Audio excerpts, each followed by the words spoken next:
ايه ابو حق؟ ده انا عملت معاك اللي ابوك وامك ما عملوش معاك. ولا بل جاي لك في حته مصلحه هناكل منها عينك، قول امين. امين. خلينا نعدي من الفقر اللي احنا فيه ده. بص يا حس، الرزق كله في التجاره، هنجيب شويه بضاعه بدل قعدتك دي، وانا معايا العربيه بتاعتي الكهنه مش مكمل. خد يا عم تعالى بهزر معاك، فهمني بس ايه الدنيا. قرشين منك على قرشين مني هنجيب بيهم البضاعه لحد ما نقف على رجلين، والباقي يبقى بالاجر، قول امين. امين. يلا بقى بينا ندغدغوا الدنيا، انا تعبت. بتاع مين الليمون ده؟ يلا بينا. ابيعه زي ما جبته وحزن العبيط على خيبته ب7.5 يا استاذه. حبي ورجالي ب7.5، حبي ورجالي ب7.5، بنجيبه بجاري وبنبيعه بجاري وكسبنا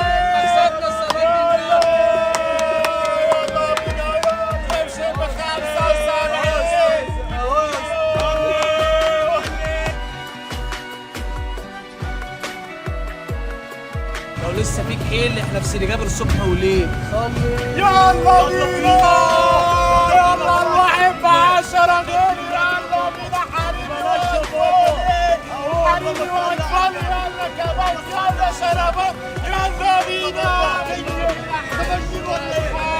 يلا ب10 غير. اللهم صل على النبي. شكلها هتروق وتلعب معانا وهنرزق وهنبقوا زي الفل. قول يا رب. انا بس عايز اقول لك على كام حاجه كده عشان نظبط حالنا بقى. معاك اخويا. امسك يا صاحبي. احنا النهارده بنقسم الفلوس، بس على الدغري انا شايف ان احنا نلعبها هصيع ومنها نزق مع بعض. انا اللي بيعجبني فيك يا فستق انك دماغك دايما شغال. هات راسك ابص يا ممسكني فلوس يا حلو. وانا بيعجبني فيك ان احنا دايما في ظهر بعض. قول بقى. انت طبعا عارف ان انا ناوي على خطوبه، وانا عارف انك انت كمان عايز تاخد الخطوه دي، فانا قلت بدل ما واحد بس فينا هو اللي يشد حيله، ايه المشكله لو شدناها سوا؟ بص احنا هنجهز واحد فينا بحيث ان احنا ننجز بعض، وبكده يبقى المركبين مشوا.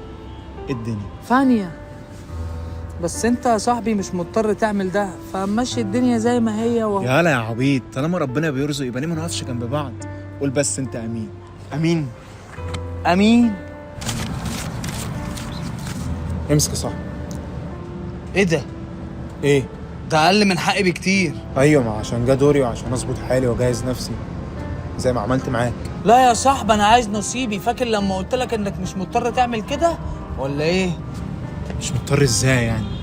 ما احنا اتفقنا يا ابن الناس. ايه اللي اتغير؟ اللي اتغير يا صاحبي اللي انا مش عايز اكمل كده، ومن رأيي كل واحد يشوف حاله.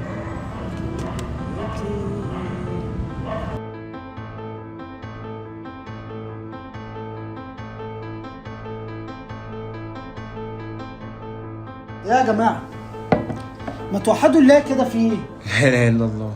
بص يا جدعان، انا مش عايز اتكلم كتير، انا عايز اخد فلوسي يا ابن الحلال على داير مليم عشان القصه تخلص حلوه واخد بعضي وامشي. فلوسك ايه؟ انا كنت باخد حقي من تعبي وشقاية. يا عم انا ما يشغلنيش الحوار بقى بتاعك، عامل انت فيها حمو، يعني الراجل يقف جنبك عشان تظبط حالك وتخطب، وهو لما يطلب منك انك تقف جنبه تخلع؟ على فكرة عيب. بقول لك الله يخليك، طالما ما تعرفش حاجه ما تتكلمش، لا انا اللي ليا حق. مش عايز اعرف حاجة، الاصول بتقول طالما الشغل بدأ على اتفاق يبقى ينتهي على الاتفاق ده، ولا هو شغل عيال وخلاص؟ هيبقى يتحقق وحقك ومصلحتي ومصلحتك.